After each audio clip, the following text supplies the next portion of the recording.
Elecciones presidenciales norteamericanas marcadas por resultado incierto. Cualquiera podría ganar.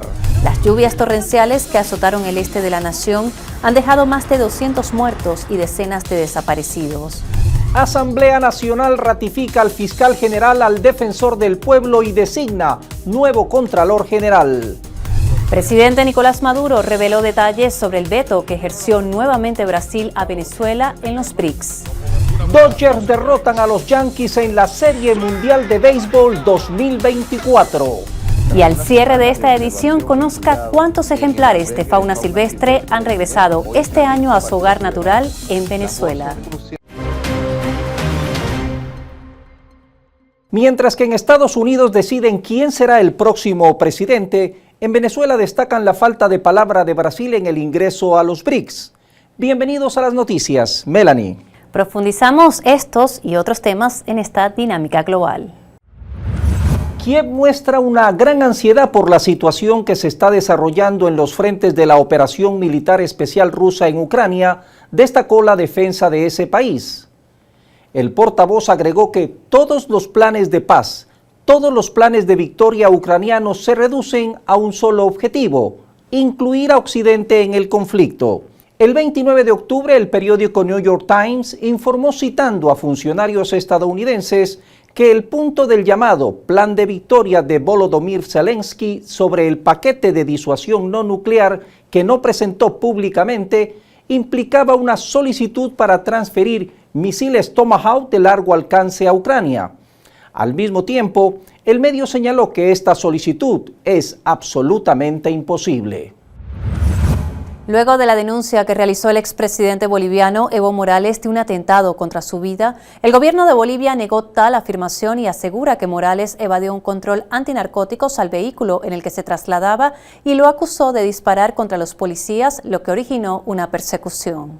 El talento humano de la policía boliviana les pide que reduzcan la velocidad si identifican como efectivos del orden. Sin embargo, en vez de reducir la velocidad, imprimen mayor velocidad, sacan armas de fuego en contra de la humanidad y la integridad de la policía boliviana, realizan disparos de fuego desde un vehículo en contra de la vida y la integridad de los efectivos de la policía boliviana. Ese vehículo, posterior a realizar los disparos, atropella a un miembro de la policía boliviana. Una vez el vehículo emprende carrera hacia adelante, uno de los vehículos de la Fuerza Especial de Lucha contra el Narcotráfico destinados al Ministerio de Gobierno trata de seguir a este vehículo y nuevamente recibe impactos de bala por el vehículo que se encontraba adelante. ¿Qué estaba escondiendo el señor Evo Morales en ese vehículo y por qué no quiso ser requisado? Señor Morales, si usted no tiene nada que esconder, lo convocamos a que entregue ese vehículo al Ministerio Público, a la Policía Boliviana y hagamos un microaspirado para saber qué existía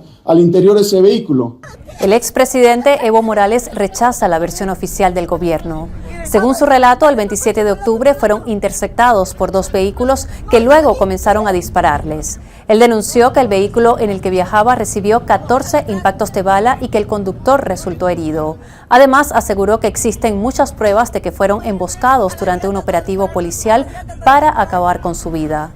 También manifestó que están dispuestos a una investigación internacional del ALBA o la CELAC para demostrar lo que realmente sucedió.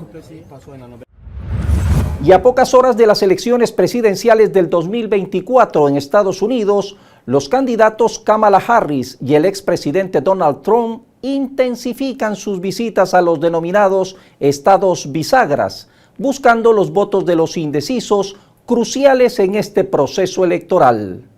Harris busca consolidar su legado centrándose en la economía, el cambio climático y el acceso a la atención médica, mientras que Trump promete restaurar la grandeza de Estados Unidos a través de políticas de mano dura en inmigración y una reducción drástica de impuestos.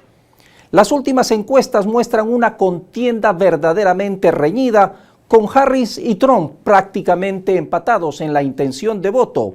Sin embargo, un factor clave será la participación de los votantes independientes que podrían inclinar la balanza.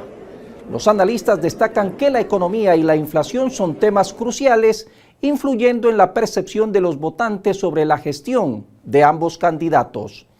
El tema latino cobró relevancia tras las desafortunadas declaraciones contra Puerto Rico por parte de Trump, mientras que Kamala trata de desmarcarse de Biden, que llamó basura al electorado republicano. También ha sido noticia que 187 países exigieron este 30 de octubre en la ONU el fin del bloqueo de Estados Unidos contra la isla de Cuba. La Asamblea General de la ONU aprobó una resolución en la que pide a Estados Unidos por 32º año consecutivo que levante el bloqueo económico, comercial y financiero que mantiene desde hace más de 60 años contra la nación caribeña. Solo Estados Unidos e Israel votaron en contra de la resolución, mientras que Moldavia se abstuvo. En pocos días habrá elecciones presidenciales en los Estados Unidos. El gobierno que resulte ganador, cualquiera que sea, tendrá la oportunidad de decidir si continúa el enfoque fallido y las medidas de cerco inhumanas de las últimas 6 décadas o si finalmente escucha democráticamente a su propio pueblo y también a la abrumadora mayoría de la comunidad internacional y le permite a nuestro pueblo desarrollarse en su pleno potencial y su capacidad real. Cuba tiene derecho a vivir sin bloqueo. Y hay temor por la escalada bélica mundial luego de que Corea del Norte lanzó un nuevo misil balístico intercontinental que registró el tiempo de vuelo y la altura más largos de su historia en la primera prueba en casi un año. El líder norcoreano Kim Jong-un ordenó la prueba del misil y en el propio lugar de la prueba calificó el lanzamiento como una acción militar apropiada para mostrar la determinación de su país de responder a las medidas de sus enemigos que amenazan, dijo, la seguridad del país. Estados Unidos, Corea del Sur y Japón identificaron el arma como un misil balístico intercontinental y condenaron el lanzamiento por considerar que dispara las tensiones. El lanzamiento se produjo cuando Washington advirtió que tropas norcoreanas con uniformes rusos se dirigen hacia Ucrania, lo que aumenta las fuerzas rusas, contribuyendo a una mayor tensión. Ahora les contamos que España sufrió las inundaciones más mortíferas registradas en el país ibérico en décadas. Las lluvias torrenciales que azotaron el este de la nación han dejado más de 200 muertos y decenas de desaparecidos. Según medios locales, la tormenta que comenzó en la noche del 29 de octubre generó lluvias equivalentes a las de un año en tan solo unas pocas horas en algunas zonas de la provincia de Valencia. Las intensas precipitaciones que provocaron inundaciones repentinas dejaron una devastación inmensa. España sufrió una tempestad histórica donde no solo se registraron lluvias torrenciales, sino también granizo y tornados. Este devastador temporal se ha convertido en una de las peores catástrofes naturales en la historia moderna del país. Nuestro país fue golpeado por la peor dana en lo que llevamos de siglo. Hay docenas de municipios inundados, carreteras y vías cortadas, puentes destrozados por la violencia de las aguas. Y hay controversia en Francia por el intento de imponer impuestos a los dulces, las galletas y otros alimentos procesados con alto contenido en azúcar. Mientras los médicos lo apoyan, los empresarios se oponen. Recientemente, los diputados franceses votaron a favor de un impuesto sobre los alimentos azucarados, el cual, sin embargo, no aplicará para pequeñas empresas como panaderías o galleterías artesanales que son muy comunes en Francia. Lo que busca el país europeo con este gravamen es frenar el crecimiento de los niveles de obesidad entre la población. El plan se presenta cuando el 17.4% de la población francesa padece obesidad, una cifra alta si se compara con el 8.5% registrado en 1997 y el 15% en el año 2012. Los precios mundiales del petróleo se han disparado en los últimos días a medida que el conflicto en el Medio Oriente ha alcanzado un punto crítico y podrían subir aún más si la creciente guerra de Israel alcanza el vital estrecho de Hormuz frente a la costa meridional de Irán. Según la Administración de Información Energética de los Estados Unidos, esta estrecha vía marítima de apenas 34 kilómetros de ancho en su punto más estrecho es el punto de estrangulamiento más importante del mundo para el tránsito de petróleo. Aproximadamente una quinta parte del comercio mundial pasa cada día por el estrecho y también representa aproximadamente una cuarta parte del comercio mundial diario de gas natural licuado. En 1973 los precios del petróleo se dispararon cuando los principales productores árabes de petróleo dejaron de exportar a Estados Unidos y otros países en respuesta a su apoyo a Israel en la guerra árabe-israelí de ese año. El embargo provocó escasez de combustible en Estados Unidos y largas colas en las gasolineras. La presidenta de México, Claudia Sheinbaum, firmó este 30 de octubre el decreto de la reforma constitucional que regresa a Petróleos Mexicanos, más conocida como Pemex, a su condición de empresa pública. También la principal compañía de energía eléctrica, la Comisión Federal de Electricidad, CFE, pasó a manos del Estado. Pemex y CFE regresan a ser empresas públicas del pueblo de México y se mantiene un espacio para la inversión privada que quedará establecido con orden, con certeza en las leyes secundarias. Entonces, esta es la siguiente parte, pero hoy revertimos una buena parte de la reforma del 2013 y Pemex y CFE regresan a ser empresas del pueblo de México. Y nuestro compromiso de que van a ser empresas operadas eficientemente y que brindarán servicios, combustibles y electricidad a precios accesibles para todas y para todos. Y cada año miles de surcoreanos, en su mayoría hombres de mediana edad, mueren en silencio y solos, aislados de sus familiares y amigos, y a veces pasan días o incluso semanas antes de que se encuentren sus cuerpos. En la bulliciosa capital Seúl, las autoridades de la ciudad anunciaron esta semana que gastarán casi 327 millones, aproximadamente unos 450.300 millones de wones, durante los próximos 5 años para crear una ciudad donde nadie se sienta solo. Sus nuevas iniciativas incluyen consejeros de soledad disponibles en una línea directa a las 24 horas, una plataforma en línea para asesoramiento similar, así como medidas de seguimiento que incluyen visitas y consultas en persona. Según el gobierno metropolitano, la soledad y el aislamiento no son solo problemas individuales, sino tareas que la sociedad debe resolver en conjunto. Hasta $5.000 deberán pagar en multas quienes ingresen irregularmente a Panamá por la frontera con Colombia. El pasado 25 de octubre, el gobierno panameño aprobó y publicó en la Gaceta del Estado un decreto ejecutivo que establece que toda persona extranjera que ingrese al país violando los puestos de control migratorio, terrestres, aéreos o marítimos, será multada con un monto que oscila entre $1.000 y $5.000 según la gravedad de la infracción cometida. Además, contempla que la persona no podrá salir del país sin antes haber cancelado la sanción correspondiente y que en caso de no contar con los recursos económicos para cumplir con la sanción impuesta, se procederá con su deportación. La normativa también establece que la sanción debe ajustarse a las condiciones de vulnerabilidad en que se encuentran las personas inmigrantes. Por ello, acordaron que se les impondrá una multa de $300 por la primera vez, $600 por la segunda, $900 por la tercera y $1.000 por cada una de las siguientes ocasiones. Y lo que se creía como cosa del futuro prácticamente ya está aquí.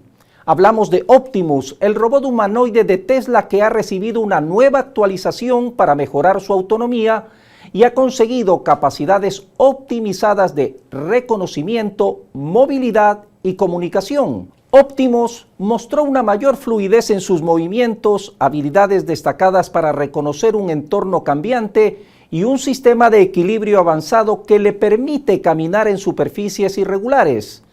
El empresario aseguró que el producto podrá realizar toda clase de tareas, aunque no hizo comentarios sobre su autonomía. Además, Optimus también obtuvo la habilidad de navegar en terrenos no planos y levantar cargas más pesadas para transportarlas de manera autónoma sin sobrecalentarse. La nueva versión del humanoide es capaz de autocargarse. Está habilitado para localizar y desplazarse hasta la estación de carga más cercana. acoplarse con precisión y regresar a sus labores más tarde de acuerdo con la compañía.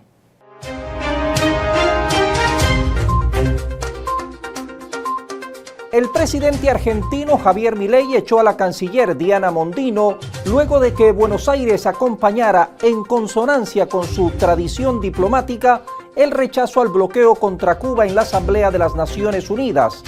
El gobierno anunció que el reemplazante será Gerardo Huertein, que hasta el momento se desempeñaba como embajador en los Estados Unidos. Congreso de Perú aprobó la entrada de militares de Estados Unidos con armas de guerra en el país durante 21 días para apoyar en las labores de seguridad durante la cumbre del Foro de Cooperación Económica Asia-Pacífico. La resolución aprobada a solicitud de la mandataria peruana Dina Boluarte permite el ingreso de 600 militares estadounidenses del 4 al 24 de noviembre de este año para realizar actividades de apoyo antes, durante y después del desarrollo de la cumbre. También ingresarán aviones y helicópteros. Esta medida surge luego del anuncio de un paro de 72 horas y de protestas ciudadanas que prometen ser contundentes para los días 13, 14 y 15 de noviembre, fechas centrales de la cumbre. Las acusaciones de violación en contra de un alto funcionario chileno provocaron una nueva crisis en el gobierno de Gabriel Boric, cuya aprobación se desplomó 7 puntos porcentuales hasta alcanzar el mínimo récord de 25%. De acuerdo con el Financial Times, se trata de un duro golpe para el izquierdista que busca impulsar reformas clave.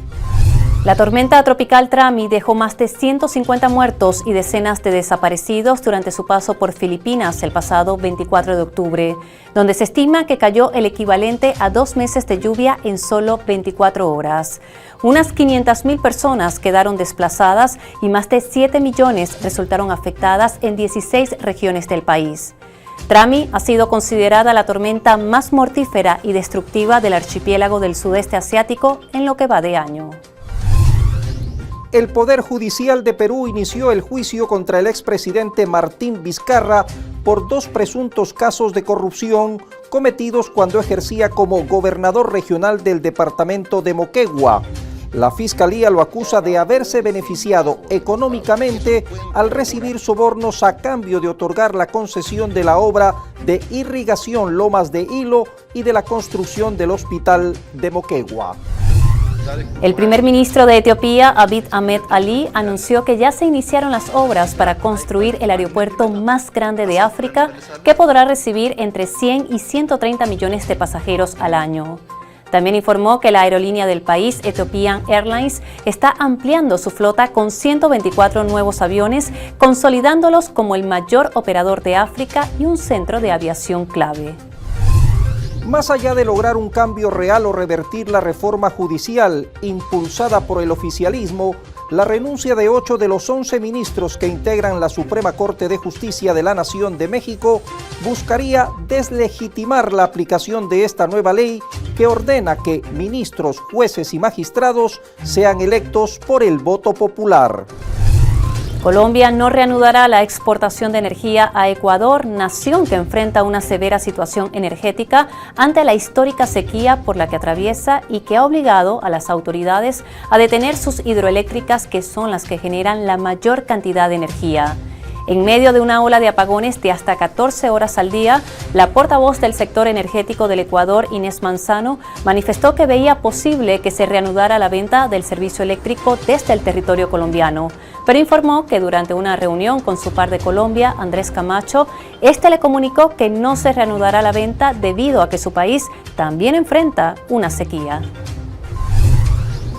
El canciller de Cuba, Bruno Rodríguez, dijo que Estados Unidos le mintió a la Asamblea General de las Naciones Unidas cuando dijo que habría brindado $100,000 millones en asistencia humanitaria a la isla. Es difícil entender cómo pueden los gobernantes de ese país suponer que la comunidad internacional va a creer semejante mentira, acotó el funcionario.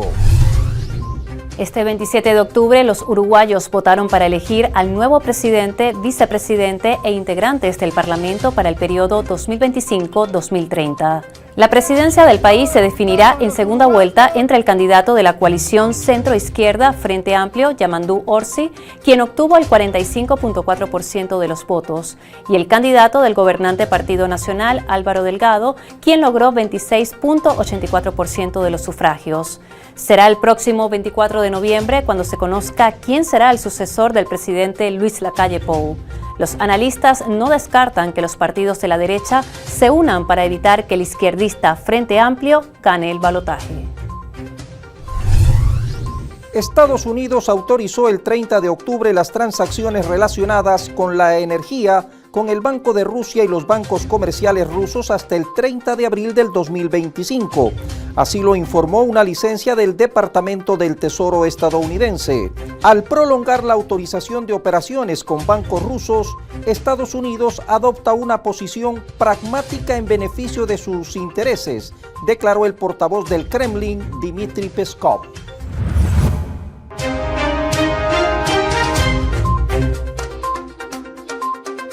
El primer vicepresidente de la Asamblea Nacional, diputado Pedro Infante, destacó la presencia de legisladores de más de 70 países al denominado Foro Parlamentario Mundial. Ya han confirmado la asistencia a más de 300 parlamentarios del mundo, más de 70 países, vienen de todos los continentes, por supuesto de América Latina. En el Parlamento Europeo hay al menos 6 monarquías que todavía creen en reyes, que creen en la sangre azul, quieren venir a hablarnos a nosotros de democracia y de sistema electoral. Y luego que el ingreso de Venezuela a los BRICS en 2024 estaba garantizado, hubo un cambio de opinión a última hora por parte de Brasil que lo impidió. Y no es la primera vez que lo hacen. Según informó el presidente de Venezuela, Nicolás Maduro, en la cumbre BRICS de 2023 que se realizó en Sudáfrica, ocurrió lo mismo. De los 10 miembros, nosotros teníamos el voto garantizado, seguro y por escrito, de 9 miembros. Solamente faltaba Brasil. La Cancillería de Brasil, llamada Itamaraty, ellos mantuvieron en las conversaciones en privado que ellos no vetaban a Venezuela. Lo mantuvieron 1, 2, 3, 4 y muchas veces. El canciller Mauro Vieira me dijo en mi cara, así como te estoy viendo yo a ti, presidente Maduro, Brasil no veta a Venezuela. Imagínese usted. No hay problema. Cuando se iba a anunciar la lista de invitados para participar como socios, que fue la modalidad que parece que se adoptó, apareció un funcionario de oscuro y triste pasado bolsonarista, Eduardo Páez Saboya, muy cuestionado en Brasil por distintos sectores de la sociedad brasilera. Y el señor, que había sido el jefe de negociación de los documentos, tú sabes que en las cumbres hay documentos, de los documentos y de todos los temas, afirmó de manera directa: Brasil veta a Venezuela, Venezuela no entra. El año pasado, en la cumbre de Sudáfrica, ellos conspiraron y aprovecharon mi ausencia para que no se aprobara lo que se iba a aprobar, que era hacer miembro pleno a Venezuela, ya en Sudáfrica. Y cada vez haremos más empeño, porque así somos nosotros, rebeldes, rebeldes. Si nos dicen, usted no puede ir para allá voy. Ahora seremos más rebeldes para ir a profundizar los lazos con los países de los BRICS. Ten la seguridad. La Comisión Especial de Diálogo para la Revisión de las Leyes Electorales continúa su trabajo en la Asamblea Nacional a través de encuentros con representantes de partidos y organizaciones políticas con el fin de analizar diversas propuestas, entre las que destaca el financiamiento de candidaturas y campañas electorales. Se están analizando vías alternas y reflexiones sobre el tema. Una de las propuestas es el financiamiento de partidos y campañas de los candidatos. El trabajo que se viene desarrollando con la Ley de Partidos Políticos y otras normativas electorales, así como la importancia de fomentar la democracia interna en los mismos, constituye parte del análisis. Estos encuentros forman parte de un despliegue nacional de la Comisión Especial de la Asamblea que tiene como meta revisar y reformar las leyes e instrumentos legales para los procesos electorales antes de que finalice el año. El gobierno de Venezuela informó que la actividad turística en el país creció 108% en los primeros 9 meses de 2024 en comparación con el mismo periodo del año anterior. También se anunció la creación de 8 nuevas escuelas de turismo en diferentes estados del país. ¿Eso representa qué porcentaje de crecimiento de turismo internacional? 108% de crecimiento con respecto a la misma etapa del año anterior. Nosotros teníamos una meta para este año 1.573.000, sin embargo ya superamos esa meta y deberíamos estar cerca de los 2 millones de llegadas internacionales a finalizar de diciembre de este año 2024. Quiero anunciar la creación a través de la Universidad del Turismo de 8 nuevas escuelas de turismo en Falcón, Caracas, Carabobo, Bolívar, Nueva Esparta, Anzoátegui, Barinas y El Zulia. Están prestadores de servicio, emprendedores, emprendedoras, empresarios, empresarias, trabajadores y trabajadoras del turismo. Ustedes están en el epicentro de la construcción de un nuevo modelo económico no rentista, petrolero, no dependiente, que va a hacer a nuestro país un país de prosperidad económica, de generación de riqueza. El crudo venezolano, particularmente el pesado grado Merey, es la opción más económica disponible para la India, en comparación incluso con el también rebajado precio del petróleo ruso, según datos de importación y aduanas. Esta ventaja ofrece ahorro sustancial para las refinerías indias, principalmente Reliance Industries, que está bien equipada para procesar el producto. Según datos del Ministerio del Petróleo y Productores Independientes, los crudos importados por la India este año fueron unos 20 millones de barriles. Reliance, a pesar de no tener activos de producción en Venezuela, consiguió una exención temporal para importar el hidrocarburo venezolano. La India consume 5.5 millones de barriles de petróleo cada día, de los cuales el 80% se importa, lo que la convierte en el segundo mayor productor de petróleo en el mundo.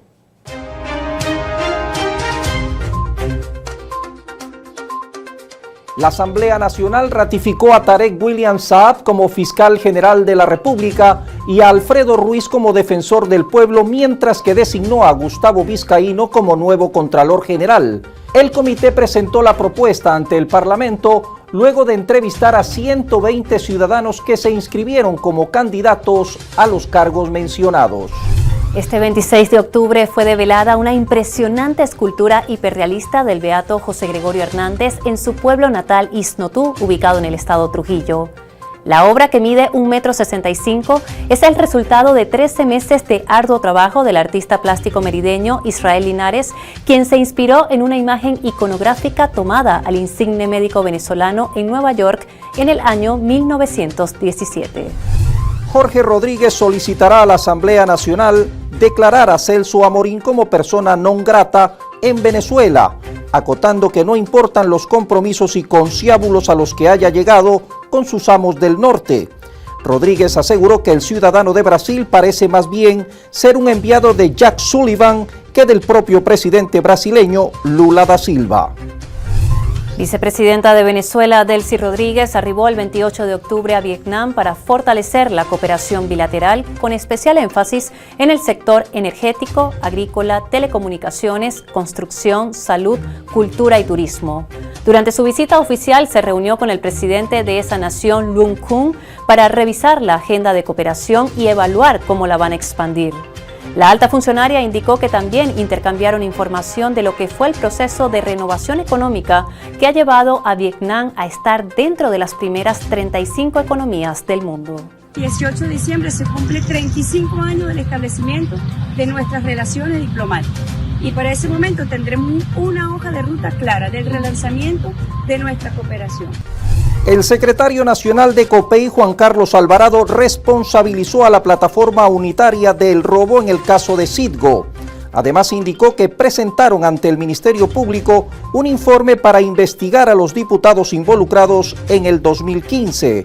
Todo se trata, dijo, de usufructuar con los bienes del Estado a nombre de la política. Venezuela llamó a consultas a su embajador en Brasil, Manuel Badel, luego del impasse generado por las palabras del asesor especial en Asuntos Exteriores brasileño, Celso Amorim, de no reconocer los resultados de las elecciones del pasado 28 de julio. El gobierno de Nicolás Maduro considera dichas declaraciones como injerencistas y manifestó que Amorim se ha dedicado a emitir juicios de valor sobre asuntos internos del país.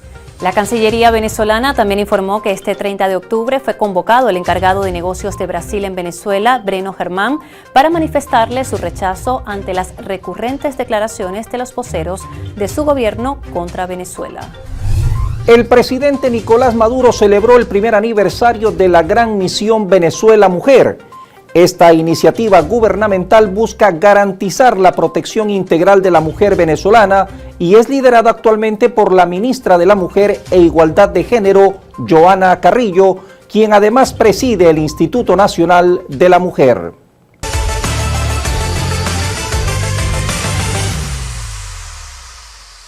Mientras los Dodgers ganaron el Clásico de Otoño, más de 7,000 atletas se alistan para los Juegos Nacionales.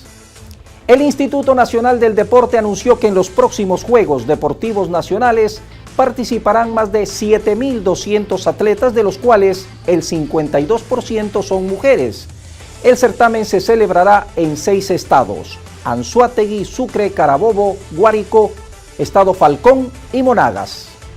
En Carabobo se sostendrán competencias de tiro deportivo, en Guárico de escalada y en Falcón gimnasia de 3 modalidades como rítmica, artística y aeróbica. Los Dodgers de Los Ángeles son los campeones del béisbol de las Grandes Ligas tras vencer en 5 juegos a los Yankees de Nueva York. La pizarra final fue de 7-6 en el Yankee Stadium. Este es el 8º título para la franquicia originaria de Brooklyn. Los Yankees arrancaron este 5º partido con 5 carreras, pero los Dodgers voltearon la pizarra para 43 años después, como el equipo del Toro Valenzuela en 1981, ganarle a los Yankees en un clásico de otoño. La designación como Balón de Oro del español Rodri generó una verdadera polémica mundial al considerar muchos que el trofeo le correspondía al brasileño Vinícius Júnior. Tras conocer sus compañeros del Real Madrid que no sería así, desistieron de asistir a la ceremonia, lo que atizó aún más la polémica.